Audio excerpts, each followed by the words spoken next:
Welcome to episode 100 of I Thought I Knew How, a podcast about knitting and life and all sorts. I'm your host, Anne Frost, and this episode was recorded on April 5th, 2023. Holy heck, you guys. We are at 100 episodes of this little project. I do hope you'll indulge me a bit in this episode as I talk about the show itself, how it got started, why it changed over time, where things may go. I also have some contributions from listeners who called in to join in this celebration. Let's get to the good stuff.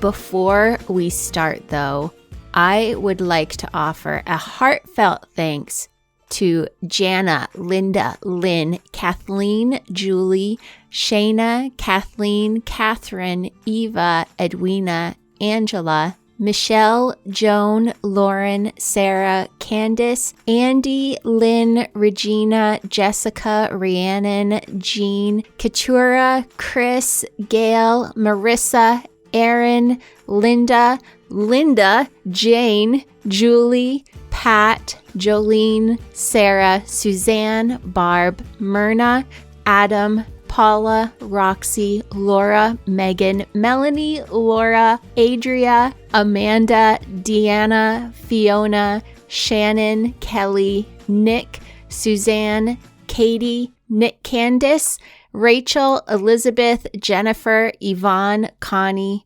Heather, Janet, Glenda, Ashley, Peg, Ann, Amber, Janet, Amy, Honey and Wool, Katie, AJ, Michelle, Angie, Nancy, Heather, Allison, Rhonda, Teresa, Nancy, Mary, Karen, Samantha, Susan, Natalia, Christine, Judy, Andrea, Marion, Mary, Donna, Emily, Hannah, Megan, Laura, Doreen, Barbara, Katie, John, Molly, Louise, Keisha, Karen, Magella, Sharon, the Nutty Nitty Sisters, Karen, Cinnamon Berry, and Jeff, Joanne, and Beth. Plus 2 anonymous folks. If you could not guess, these are all of my current patrons, along with Knit New Haven, Morehouse Farm, and the Morehouse Merino Flock. On this 100th episode, I wanted to offer another thank you to these fine folks who pay the bills for the podcast and keep their hands on my back as I pursue this little job of mine. To you and to all of my previous patrons, a very heartfelt thank you. If you are following me on social media, you've likely seen appeals to call in and leave a message for the 100th episode. Unfortunately, my plan for a listener feedback-packed episode was thwarted when it turned out that Google Voice seems to just not like some people. So some folks were not able to get their message to me, and some sent me voice recordings via email. And I changed my plan a little and added the request to send in questions rather than offering feedback. So I've divided the questions up into 3 general groupings, and rather than reading the questions individually and answering them, what I've decided to do is use them as the framework for this episode and make sure that within this episode, all of the questions get answered. As I share the definitive history of I Thought I Knew How, and then toward the end of the episode, we'll hear from those who were able to get their recordings through. So first, many thanks to Mary, Susan, Adam, Allison, Jana, Beth, Pat number 2, and Janet for taking the time to email in your questions because you gave me a nice way to focus all of my thoughts as I was planning this episode. Folks seemed most curious about how the show got started and my inspiration for the show in general and for various aspects of the show, and then also why it changed, and how I settled on the current format and my plans for the future. So this is actually not my first podcast. The first podcast was a family podcast that is no longer available on the internet. I had been an avid listener of NPR for at least a decade before we moved to the Philippines. And I'd gotten my first iPod a year or 2 before we moved, and that's when I found podcasts, including Cast On with Brenda Dane. I used to listen to her while I cleaned house or I did yard work. When we moved to the Philippines, my love for podcasts was solidified because rather than listening to NPR on the radio, I had to grab the podcast versions of their shows. But then over time, frankly, the politics of the U.S. got more and more frustrating, and I listened to fewer and fewer news podcasts from back home. and shifted to pop culture podcasts about books and movies and history. And I always had a little thought that maybe podcasting was something I could do. Most of the episodes of our family podcast had me as a host with one family member as the guest host. The rest of the family came to this project with various levels of enthusiasm. And finally, I realized I was forcing their participation. The kids were busy with their extracurriculars, and my husband was working basically 2 full-time jobs. So that podcast ended, and that was fine because that's when we moved back to the US. Those of you who have been listening since the beginning have likely pieced together all the madness that the family went through before, during, and after that move. So I'm not going to rehash it all now. Suffice it to say, I was both unmoored and facing midlife. So, it's a great time to start another podcast. And I figured this time I was going to do something on my own. And my main focus craft for years at that point had been fiber crafts and knitting. And so I thought that was the way to go. Now, naming the podcast is always a tricky thing. I thought I knew how actually came to me right away as a potential name, mainly because I like the sound of it. But the framing device for the podcast originally was going to be about going through the Master Hand Knitter program. So I like the name as a bit of an inside joke. I thought I knew what I was doing with my knitting, but then I learned all this other stuff. But I also, on a personal level, knew that it played well with what I was dealing with, being in the sandwich generation phase of life where I was juggling both teenagers and aging parents and all the stuff I was dealing with from that. So I spent a few days investigating and found out the domain name was free and I could get the name on all the major social media services. And I was like, okay, I thought I knew how. That's what I'm going with. And I got started. And I thought I had come up with a very clever premise for the podcast. In all of my Googling and searching for knitting podcast, I hadn't seen any specifically about going through the Master Hand Knitter program. So I started my social media accounts and started posting to them before I even released the first episode, I believe. And the very first like that I got on my social media account was from the Mastering the Knits podcast, which if you've listened to them, you will know is a knitting podcast about doing the Master Hand Knitting program. Somehow my Google foo was just failing and I just did not find them when I was doing my searching. So I reached out to them to let them know that I didn't realize I was taking their premise and they were very gracious about it. There is, after all, a lot of overlap in the knitting podcast world, and their show episodes are still available anywhere you find podcasts, and I suggest you check it out, especially if you are doing the Master Hand Knitter program. Now, I've already mentioned Cast On with Brenda Dane. She is one of, if not the first knitting podcaster. I feel like maybe there was one person before her, but I can't remember who now. But if you ask most people who is the first knitting podcaster, I think 9 times out of 10, they're going to say Brenda Dane. And so a lot of people ask me if she was one of my inspirations, especially because I include music in my episodes. And of course she is, along with the Vogue Knitting podcasts and the Early Knit Picks podcasts and the audio version of the Woolly Thistle podcast and many others. But at the time I was starting this podcast, Brenda hadn't released an episode in years, and I don't re-listen to things, so her shows weren't front of mind when I was figuring out how to format the show. In actual fact, the inspiration to have music in the podcast is from a morning show podcast I listen to called The Morning Stream. One of the hosts has a long-running music podcast, and he puts 2 songs in each of the Morning Stream episodes, and I've always loved the mental break that provided, because their show can run 90 minutes to 2 hours every morning. And when you're listening and trying to do other things, it could be nice to have a music break so you can jump through the shower or run and do a loud chore. So I decided to include 2 songs an episode, not for showers or loud chores, but for some increased knitting focus time. And I also found that having those 2 songs in each podcast allowed some structure to the podcast and helped me plan the episode as segments rather than just one long ongoing talk, which made planning the shows a lot easier. I always feel badly when someone discovers the podcast and gets in touch with me because they started at the beginning and they're so excited to have found a Master Hand Knitter podcast, because that premise got abandoned very quickly. I will say that the tone around the Master Hand Knitter program is much kinder and less intense and more helpful now. But the feeling as I was starting it in 2019 was that only perfection would do, and they weren't going to tell you if you had it right until you submitted the entry. And then just know it was going to be wrong and expect to be corrected and fix it. And I tried, but honestly, the way the program was formatted just pushed all my anxiety buttons and my fear of failure buttons, and decided that I was through with educational models that subjected students to unknowable standards. So I slowly, over a year or two, released that goal. And then the Master Hand Knitter program began to take on a much kinder, gentler, more helpful tenor.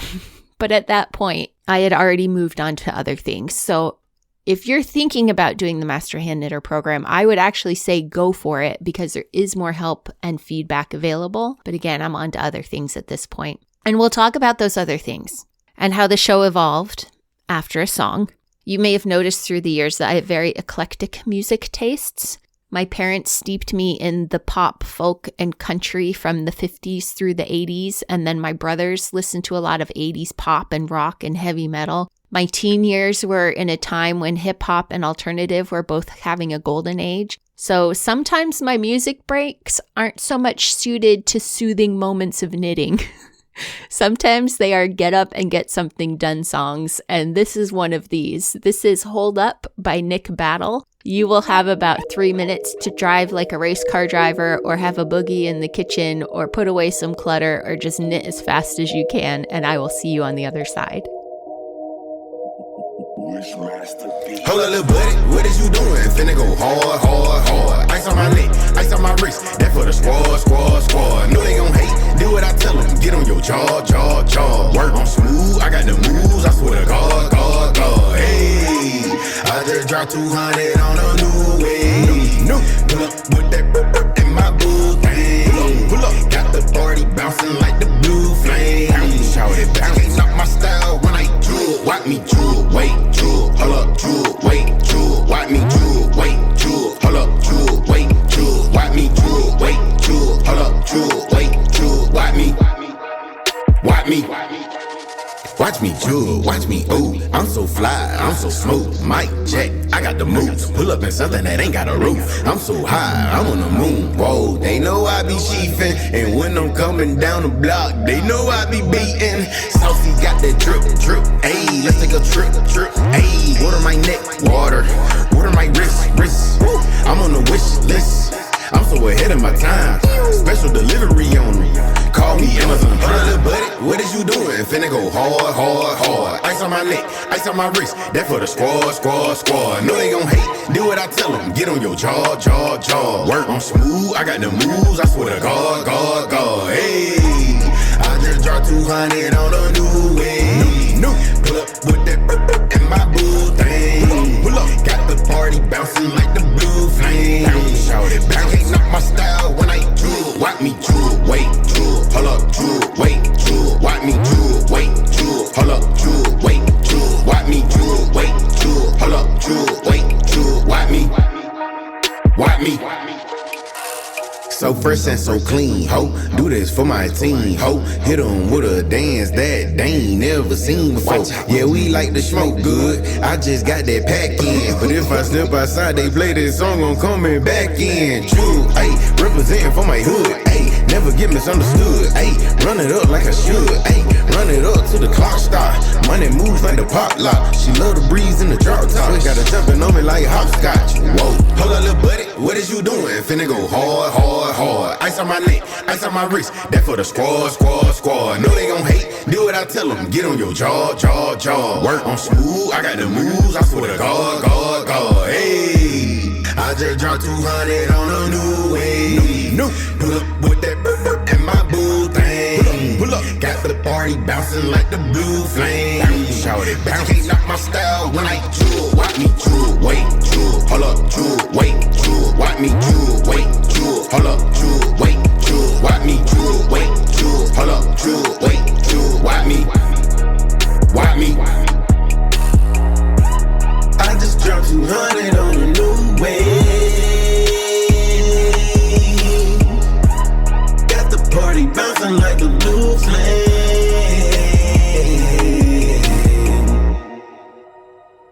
So obviously the show has changed a lot over the last 4.5 years. Coming back from the Philippines to the US was really like stepping into an entirely different culture for the second time. I was so out of the loop about everything going on in the knitting world. I was pretty clued in before we moved to the Philippines, but to give you a bit of context about what the knitting scene was like at that point, Ravelry was only about a year old when we left the US. And there were so few people doing hand-dyed yarn and selling it online that they would announce when they were going to stock their shops. And knitters would stay up late to try to get some of it, and it would sell out in minutes. I had just started designing crochet patterns before we moved and had gone to a TNNA event in Columbus, Ohio. That was mostly an event for industry insiders, but hobbyists could find ways to attend. And they were. There were also events designed specifically for hobbyists, but while I was overseas, it felt like there was an explosion of them. And it was no longer just the odd camp or weekend or an interweave event. It was all of that and more and longer, and there were international options. I came back to find my relatively small but growing subculture had expanded dramatically, and now it had its own celebrity subculture, and I needed to get caught up. So while the interest in the master hand knitting program waned, I spent more time trying to get involved in local events and worked knitting activities into other travel plans that we had. But I think the most seismic shift in the podcast came when I attended Shetland Wool Week for the first time in 2019 and did my first interviews. First with Harriet Middleton and then with Jeanette Budge. First of all, I couldn't believe that they'd be willing to have a chat with me. And before the trip even happened, I was approached by Loch Ness Knit Fest to be a speaker because Jo, a listener in Skye who was also going to be a speaker talking about her life as a wool producer there in Skye, told them they should invite me. People had clearly lost their minds. I was just a wide-eyed knitter with a microphone, and somehow I got Hazel Tyndall to agree to talk to me about her knitting history. This first batch of interviews, which also included a chat with Tanya Ashton-Jones and Crystal Seyfarth, introduced me to women who had fascinating backstories and individual interests within the knitting community and inspirations and motivations who valued the history of their craft and wanted to share what they knew to perpetuate it. And I came home from that trip to Shetland and the Highlands knowing that the show was going to change. Here in the US, the knitting scene is about the modern craft. The newest yarns get the most attention. Events tend to focus on contemporary community building and building knitting skills generally. And so it's often the case that the person with the strongest personality gets the most time in the spotlight to promote what they're doing, whether it's teaching or dyeing or whatever. That's actually not unique to the States. Internationally, yarns backed by major companies and products and services from the best self-promoters understandably get the most spotlight. I'm not against business and I have nothing against them, but a lot of the professional side of the knitting community is full of people with interesting products or who are teaching heritage crafts or creating yarns that are somehow unique or better for the environment or for society, who are not great at marketing themselves to the knitting scene, largely because they are so good at what they are doing. They don't have time to promote their work because they're doing their work. I wanted to use the show to draw attention to the people who were doing really good work or had innovative ideas or who were promoting ideas that had wider ranging impacts who weren't getting the attention they should have. I didn't care how many Instagram followers they had. If they were passionate and creative, I wanted to give them a place to talk about what they were doing. Sometimes that meant approaching someone who was a quote-unquote big name, but often it meant approaching someone who had self-published a book or who has their own flock of 5 sheep and was banding together with, 5 other farmers in the area to produce their own yarns. So I helped promote a group of knitters who were trying to raise money for an MRI scanner and shave them to save them, and people who were extremely talented in their craft and generously sharing their knowledge and maybe even writing for several publications and teaching across the U.S. I'm looking at you, Terry Spins. Small-scale yarn producers using interesting fibers or ecologically strong wool production methods. people working in their countries to keep the heritage craft skills of their areas alive. I share news stories on my social media about people working in the fiber arts today. I try to continue boosting those who have been on the show or in one of the festivals. The show is very rarely about what I'm knitting these days. You can talk to any knitter about what they're knitting. My goal with the show now is to use it, small spotlight that it is, to shine a light on people whose work is far more interesting than mine, in the hopes that those people who are doing amazing work can afford to keep doing that amazing work, and to increase aspects of base knowledge for knitters by, offering an overview of a particular fiber or a specific traditional way of knitting that they may not be familiar with. The podcast has grown over the years. I'm in the top 20% of podcasts as far as downloads, which sounds grand, but I knew I could be in the top 10% if I had kept the focus more general and pursued interviews with the bigger names in the industry. And I'm 100% okay with that fact, because had I done this any other way, I wouldn't still be doing it. It would not have been as interesting to me. You have to honestly be interested in what you're doing as a podcaster, or you will burn out. There are plenty of dead knitting podcasts out there that stand as testament to that fact. So I thought I knew how to knit. I thought I knew how to find good yarn. I thought I knew who all the greatest designers are. I thought I knew why knitting was such an interesting craft. I thought I knew. But I kept learning that what I knew in 2019 was only the tip of the iceberg. There's so much more to know. There are so many people doing interesting work to talk to, and I look forward to ferreting it out and sharing it with you. Knit New Haven has been an enthusiastic supporter of the show for several years now, and I have truly appreciated the opportunities I've had to speak to the knitters there, to visit for insight and heads up about who I should be talking to and advice about my crafting, not to mention the beautiful yarn and project bags and books and tools that they have in the shop. They are true blue members of the knitting community. If you are going to find yourself in the New Haven area in the next few months, hop in, have a look around, and say hi for me.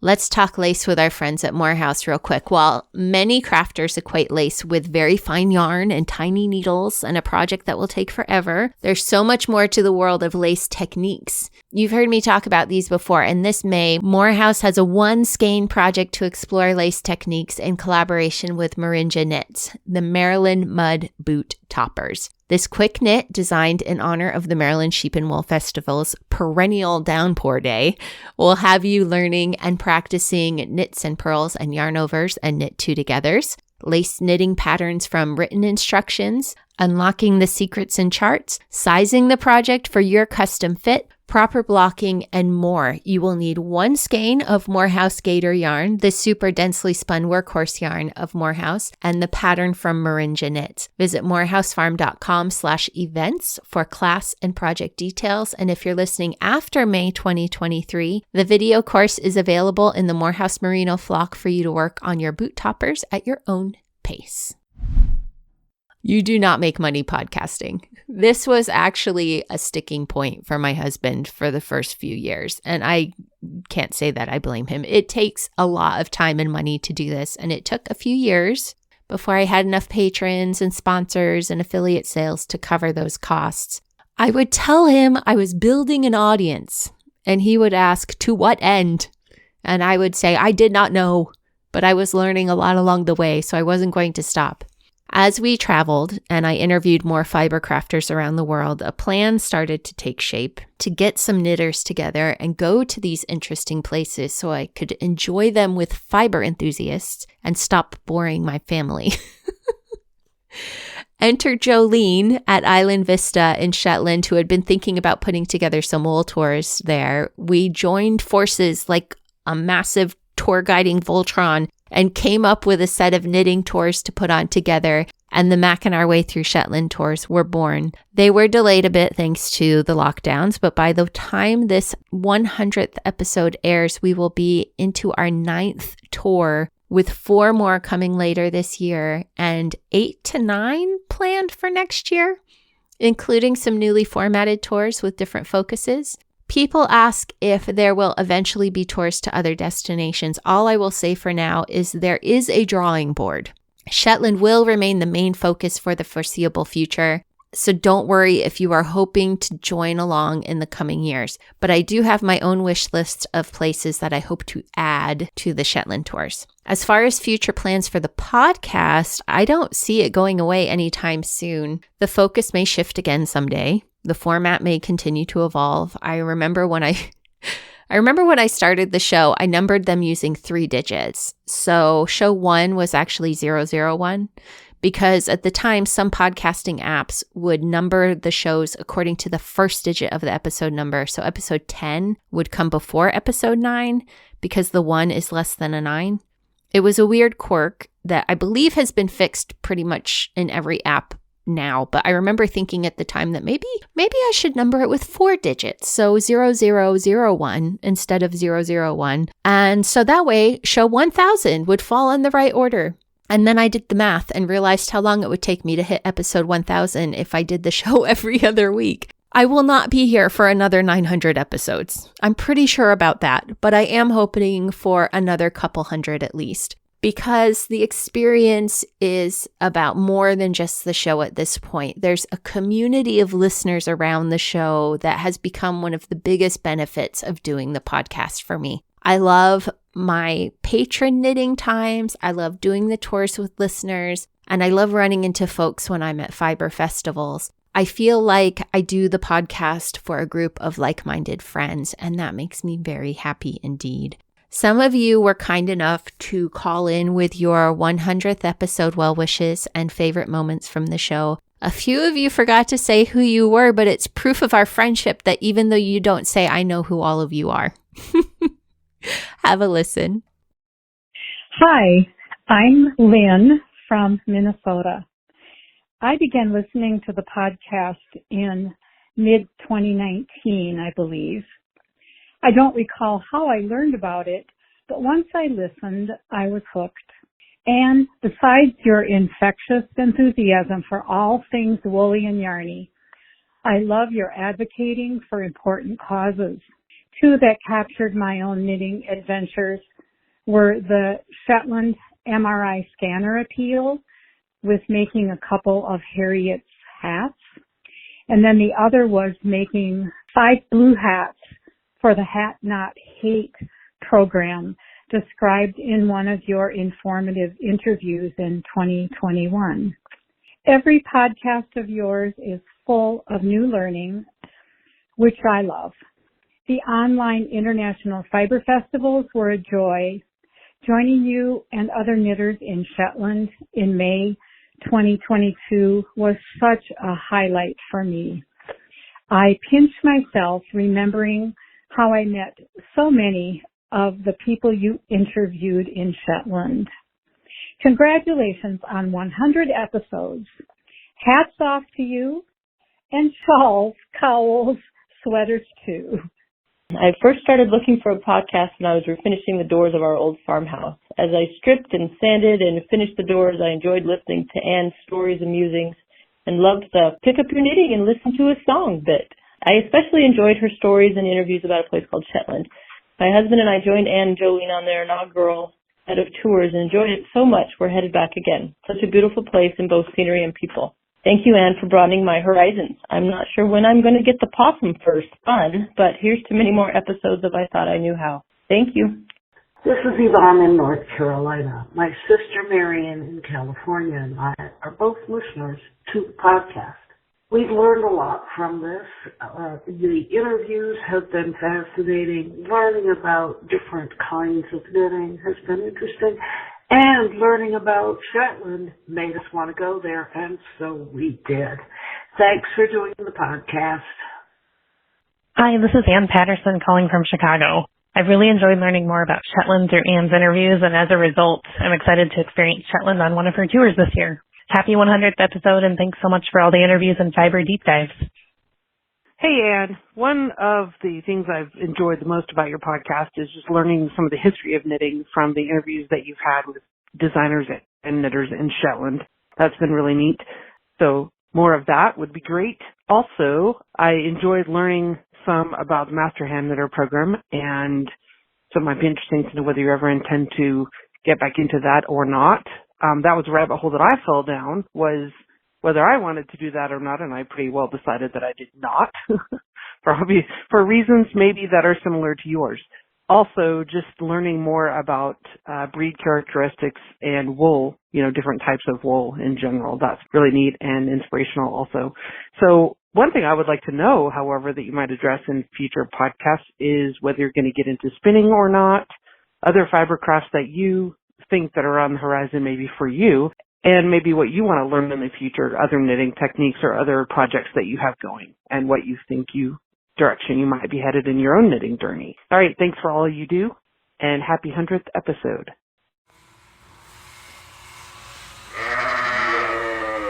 Hi, Anne. It's Erin from Morehouse Farm and your rest of your merino friends. Wanted to wish you congratulations on 100 episodes. We're here on Shearing Day and wanted to tell you what sheer delight we have watching and listening to you promote wonderful natural wool.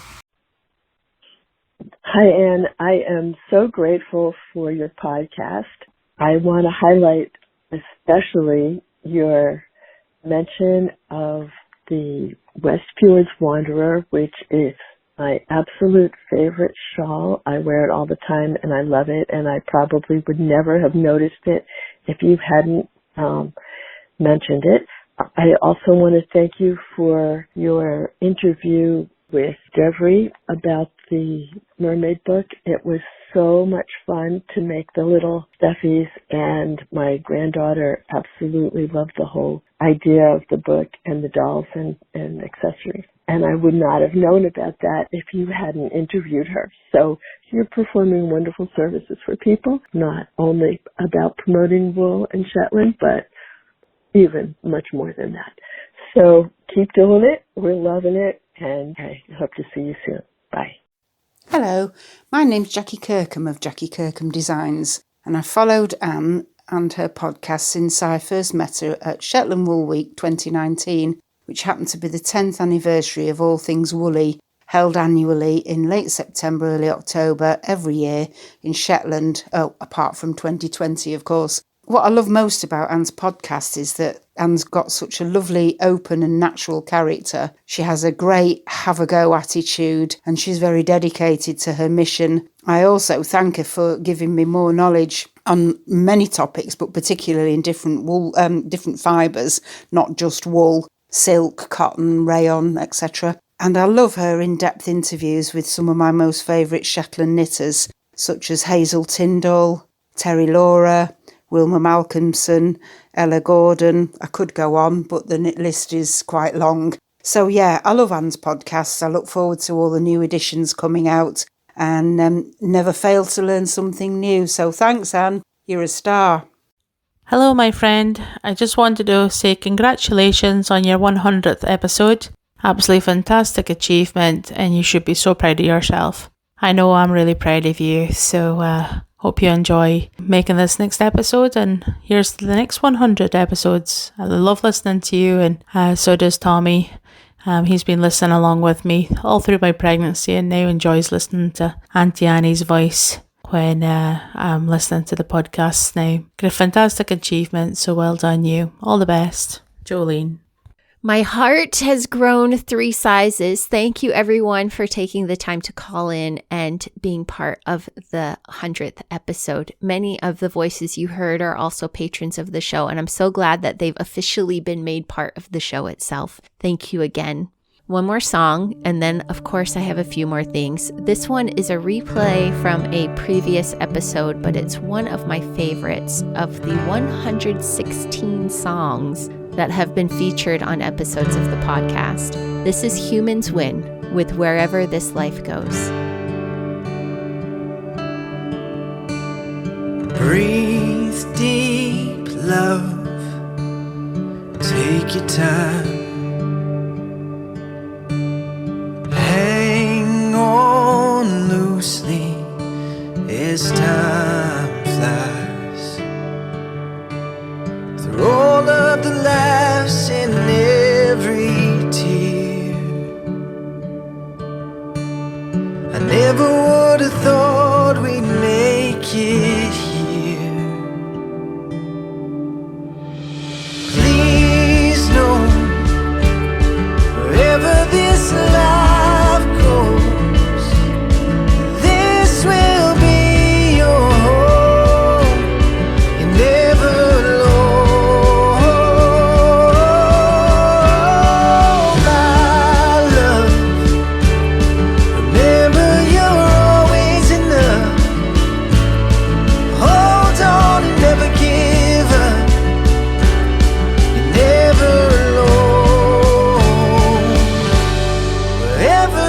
this life goes,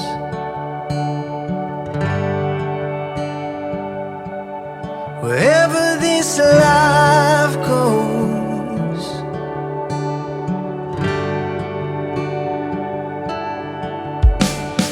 take heart, love, through the years. Live your life free of fear. Through all of the laughs and every tear, I never would have thought we'd make it here. Please know, wherever this life goes, this will be your home. You're never alone, my love. Remember, you're always enough. Hold on and never give up.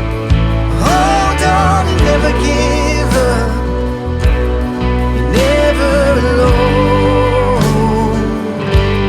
wherever this life goes.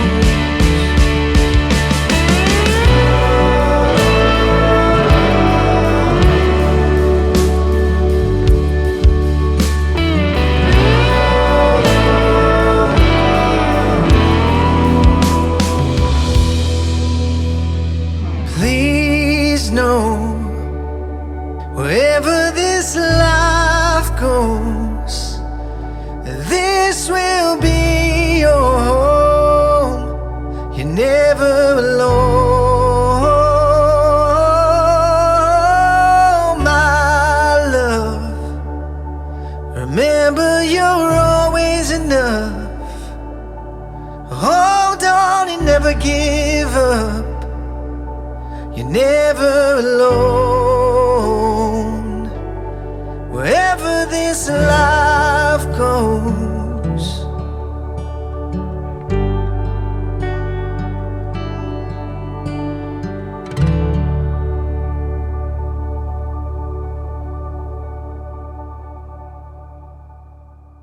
A few more things before I go. The show will now be on break until mid-June, but a lot is coming up. Be sure you are following I Thought I Knew How on Instagram, join the I Thought I Knew How Facebook group, or visit the website to get on the mailing list so you can stay on top of announcements. Links to all of those will, of course, be in the show notes. And one last thing about the origin of the show. I knew from the start that I wanted to have the same sign-off for each episode, and I was trying to figure out what to do for that. And for some reason, my childhood refrigerator popped into my head. It was always covered with our artwork and lists of phone numbers and magazine clippings and whatever else my mother could get to stick to it. It was always just pure chaos. And for the longest time, she had a Xerox copy of this old Irish curse posted on it. May those who love us, and for those who don't love us, may God turn their hearts. And if he doesn't turn their hearts, may he turn their ankles, so we may know them by their limping. I always thought that was hilarious, and I loved the cadence of it, but I didn't want to curse people as I said goodbye. I wanted to bless them with something, and I thought, what would I, as a knitter, most like to be blessed with? And I thought, may you be blessed with stitches that never drop, yarn without joins, and plenty of time to knit. Thank you for sticking with me through 100 episodes. I will talk to you again in June, my lovelies. Bye-bye for now.